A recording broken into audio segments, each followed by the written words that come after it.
Boa tarde. Na hora do almoço eu me empolguei, aí veio a hora do almoço e vamos retomar. Então, o assunto que a gente estava querendo discutir no período da manhã, que a gente não conseguiu começar, é justamente uma das etapas fundamentais em qualquer projeto de pesquisa, que é o planejamento. Então, se eu vou fazer um projeto de pesquisa, o que é o plano de pesquisa? A gente vai ver alguns slides, eu vou pular alguns deles, porque vocês vão ter material para vocês olharem depois, mas assim, qual é a importância desse planejamento?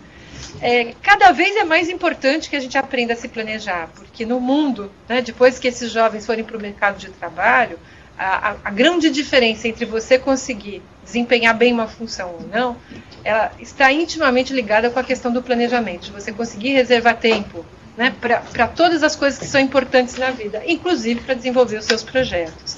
Então, essa parte do plano de pesquisa, ela é fundamental. Algumas coisas que são importantes relacionadas com essa questão de desenvolver o plano de pesquisa. A gente tem, para um determinado projeto que eu venha desenvolver, a gente tem tipos de pesquisa que podem estar dentro de um projeto. Não vai ser, não vou ter uma pesquisa puramente exploratória, mas para alguns temas que a gente vem escolher, de repente eu tenho uma parte da pesquisa que ela é uma pesquisa exploratória, eu ainda não compreendo bem aquele tipo de questão ou aquele problema que eu quero explorar, que eu quero desenvolver, então eu vou fazer ali uma série de atividades na hora que eu faço o meu plano de pesquisa que envolvem atividades exploratórias, para que eu consiga descobrir melhor qual é o problema. Primeiro, qual é a questão a ser trabalhada, para que eu consiga até formular uma hipótese. Então, é o que a gente chama aí de um tipo de pesquisa que envolve pesquisa exploratória. Outro tipo de pesquisa que a gente tem, ela pode ser mais descritiva, quer dizer, eu já sei qual é a questão, já consigo até formular a hipótese, ou então já sei qual é o problema, então sei que tipo de problema que eu quero resolver, mas eu não tenho ainda nada muito bem estruturado sobre aquele assunto, então eu vou fazer uma pesquisa mais descritiva, em que eu vou observar, analisar o que está acontecendo e vou ter aí uma etapa pesada, de registro, de análise, eventualmente de classificação das informações para que elas fiquem melhor organizadas, sistematização, interpretar fatos observados. Então ela pode ter aí, dependendo do tipo de projeto, uma pesquisa mais descritiva. Posso ter outros tipos de projetos que envolvam mais uma pesquisa explicativa, que envolvam aí os porquês e as causas. Próximo slide.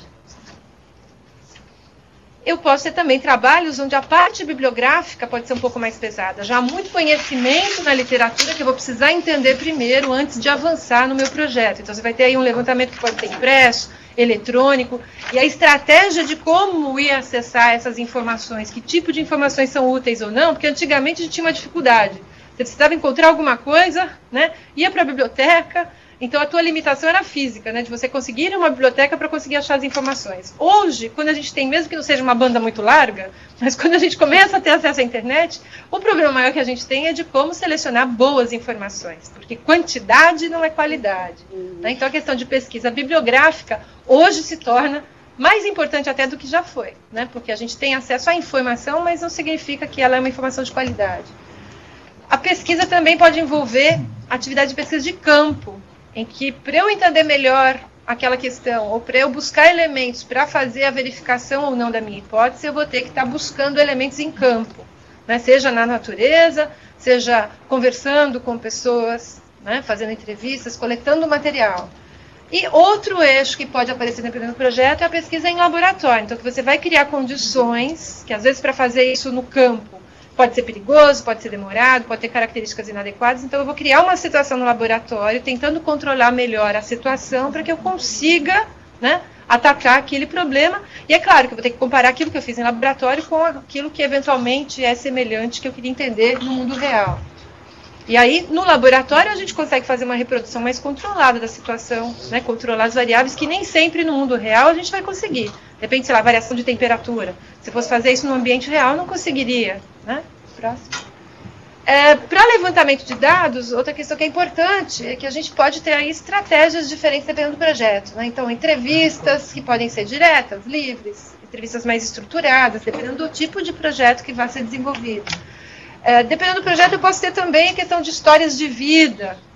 Vou até aqui pegar o gancho, porque o pessoal fala, puxa, posso fazer projetos? Eu vou ter que conseguir respeitar o tempo, a Irene vai me controlar. Posso fazer projetos de ciências humanas? O pessoal fica falando, pô, mas ciências humanas? Não, isso aí não é feira de ciências, né? Claro que pode. Aí eu vou dar um exemplo de um menino lá, da periferia de São Paulo, que ele estava indignado com o professor de história, porque ele não aguentava mais ficar estudando aquelas coisas que o professor colocava na aula. Mas você fica falando da história do cara que já morreu, do outro que eu não conhecia, ele não estava conseguindo se motivar na aula de história, porque ele achava que era só decoreba para passar na prova. Aí o professor começou a fazer algumas dinâmicas em sala de aula e permitiu que eles propusessem projetos que fossem do interesse deles, relacionados com a disciplina de história. E aí esse menino propôs o quê? Ele falou assim, olha, eu não sei nem a história do bairro onde eu moro, porque eu vou querer saber a história desse ou daquele, né? Então eu quero saber a história do bairro onde eu moro. Ele começou a desenvolver um projeto científico em cima desse tema. E qual era a hipótese dele? Que ele seria capaz de resgatar aquela história que não estava escrita em lugar nenhum, né? Então o que ele começa a desenvolver? Qual é a estratégia que eu vou adotar para conseguir fazer esse resgate? Quais são as fontes válidas, não válidas, como é que eu vou checar, etc. Então a metodologia de trabalho dele foi descrever como é que ele faria essa pesquisa. E o professor leu, viu se fazia sentido. E aí o papel do professor é muito importante, porque você não precisa saber as respostas, mas você precisa falar, puxa, que tipo de pesquisa, que tipo de entrevista esse jovem vai fazer? Será que ele vai se colocar numa situação de risco ao fazer perguntas inadequadas para algumas pessoas? Né? Será que ele vai num lugar em que, ao ir lá para checar algumas informações, ele pode se colocar numa situação de risco? Então, é muito mais... Né? Você não sabe a resposta aí, você sabe a história daquele bairro? Não sabe. Né? Quem vai desenvolver a estratégia, buscar as informações é o aluno, mas o professor está ali do lado para verificar, olha, tem alguma questão ética, alguma questão de segurança envolvida? Cuidado, né? Porque eles são tão criativos que, se a gente dá corda, eles vão muito mais longe do que, às vezes, é recomendado. Então, voltando ali, então a gente pode ter, dependendo do projeto, estratégias para realizar esse projeto que podem envolver histórias de vida. Então, nesse caso do menino, ele foi conversar com pessoas também para resgatar essa história que não estava escrita, né, mas que muitas pessoas poderiam estar passando informações para ele. E esse menino passou, o projeto dele foi finalista da FEBRASE, e no ano em que ele participou foi finalista para a Feira Internacional também, porque ele desenvolveu uma série de estratégias, um registro tão bem feito, né, análises tão bem feitas, que ele acabou sendo um dos finalistas. Bom, próximo. Então, o que é fazer, né, esse meu planejamento? Primeira coisa é escolher o tema. E essa escolha de tema, vocês têm que dar um tempo para a pessoa conseguir escolher, porque às vezes a gente fica angustiado e fala assim, já que ele não escolheu, eu vou dar um tema para ele. Mas para que eu tenha uma qualidade no trabalho, esse comprometimento, essa vontade de fazer, ele é fundamental. E quando o aluno ele escolhe uma questão que ele quer verificar se a questão é verdadeira ou não, ou um problema que ele quer resolver, ele se envolve, ele se compromete tanto com aquilo que eles surpreendem a gente. Eles vão muito mais longe do que a gente imagina que eles seriam capazes, né? Então esse tempo, né, de fazer aí uma tempestade de ideias, discussões, para que os temas apareçam. E é claro que se a gente tem interesse que eles se aprofundem em algumas coisas, a gente pode também estar colocando subsídios, né, na hora dessa discussão, para chamar a atenção dos alunos, né, para coisas que a gente queira que eles também estejam investigando. Outra questão é que às vezes a gente coloca como atividades obrigatórias, né? Quando a gente pega uma sala e a sala inteira tem que fazer, então a recomendação que a gente deu até para a rede é que isso talvez não necessitaria ser uma atividade obrigatória para todos os alunos, porque é muito mais efetivo para que vocês consigam fazer esse trabalho funcionar na escola, que vocês comecem com quem quer fazer, porque quem quer fazer faz de forma apaixonada. E aí os outros, quando veem você fazer alguma coisa de forma apaixonada, também se apaixonam. E cada um tem um tempo para isso, né? Então, às vezes, é melhor começar pequeno, mas começar bem, né? Porque o professor tem pouco tempo, você precisa de engajamento de outros professores, precisa de engajamento de outros alunos, e vocês têm que começar bem, porque senão você vai fazer uma vez e no ano que vem talvez não aconteça, né? Então, a escolha do tema é fundamental, conhecer bem o contexto em que aquela pesquisa vai ser realizada e a questão do planejamento. E aí, quanto tempo a gente tem? Porque se a gente tiver todo o tempo do mundo para pesquisar um assunto, a gente vai gastar todo o tempo do mundo. Se a gente tem um tempo menor, a gente vai conseguir até um determinado ponto, né? E aí você faz a fase 1, depois se você não conseguiu fazer tudo o que gostaria de ter feito, você vai planejar a fase 2 e assim por diante. Depois você tem, então, a etapa, efetivamente, depois de planejar, a parte de conduzir a pesquisa. Então, como é que, a partir das estratégias que eu elaborei no planejamento, como é que eu vou colocar essas estratégias em prática? Depois, colocadas em prática essas atividades, como é que eu vou analisar as informações, né, que eu coletei nesse meu trabalho de pesquisa? E a fase seguinte, aí, de uma forma bem simples, aqui a gente colocou, seria a gente poder publicar essa pesquisa, publicar e comunicar essa pesquisa. Então, o registro escrito, porque qualquer coisa que a gente faça sempre vai ser original. Por menor que seja a contribuição que a gente vai dar a alguma coisa, é uma contribuição original. Ninguém nunca escreveu daquele jeito, ninguém nunca escreveu como você. E a gente precisa valorizar isso, mostrar para o aluno, né, que a ciência é construída de pequenas contribuições, né? Quer dizer, alguém avança um pouquinho, né? Ninguém faz nada sozinho. E que a gente precisa escolher bons lugares para publicar isso, para que as pessoas enxerguem os nossos textos, né? Se foi você que escreveu, tudo bem, a gente aprende a escrever, é bom, mas é importante compartilhar. E a questão da comunicação oral, os alunos desenvolvem habilidades incríveis quando você cria situações diferenciadas de comunicação. Até com a FEBRAS, com a Feira Internacional, que a gente faz muito com eles, é assim, tá bom, agora você vai explicar para o avaliador em 10 minutos. Tá bom. Agora você vai apresentar em 2 minutos, porque tem um avaliador que só consegue ouvir você por 2 minutos. Agora você vai fazer um ensaio de apresentar em 30 segundos, porque é o rapaz, né, da Globo que está te filmando. Não, a Globo é 10 segundos, não é 30. Né? Então a gente faz exercícios, porque nessa diferença entre você ter que explicar em tempos diferentes, você vai descobrindo o que realmente é importante daquele trabalho que você está fazendo. Porque às vezes, se ele tem 30 minutos, ele vai dar todo o detalhamento da execução. Se ele tem 10 segundos, ele vai direto ao ponto do que é mais importante para que você fique interessado em ler, né, o texto que ele escreveu, o relatório, etc. Então a questão da comunicação é importante. Pronto? Ai, eu tenho que olhar para lá. Próximo slide.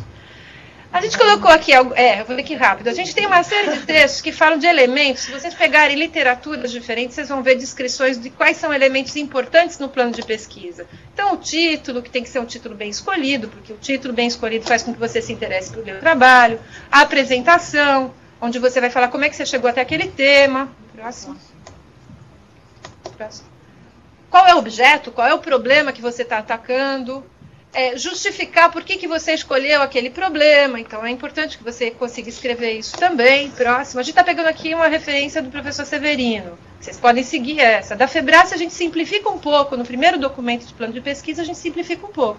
Mas, né, você tem todos esses elementos que estão colocados aqui, descritos para vocês detalhadamente. Então, as hipóteses que eu estou fazendo, quais são os meus objetivos, o contexto teórico, se eu estou fazendo um trabalho, mas que eu já tenho o conhecimento, que já está na literatura sobre aquilo, então, que informação é essa? Quem foi que já estudou esse assunto? Até onde foi? E aqui eu acho que é importante fazer um parênteses.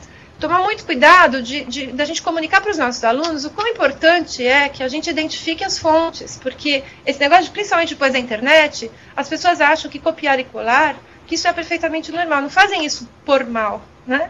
Mas a gente tem que ensinar que copiar e colar, desde que você identifique, olha, esse texto não é meu, é de fulano, fulano fez isso. Né? Cicrano fez aquilo, porque eu estou fazendo um levantamento do que existe. Né? Próximo.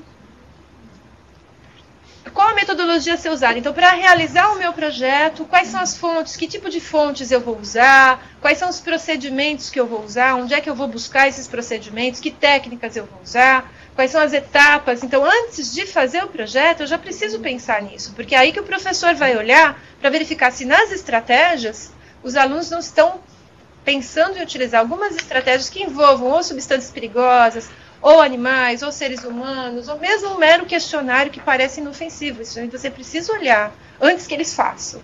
Né?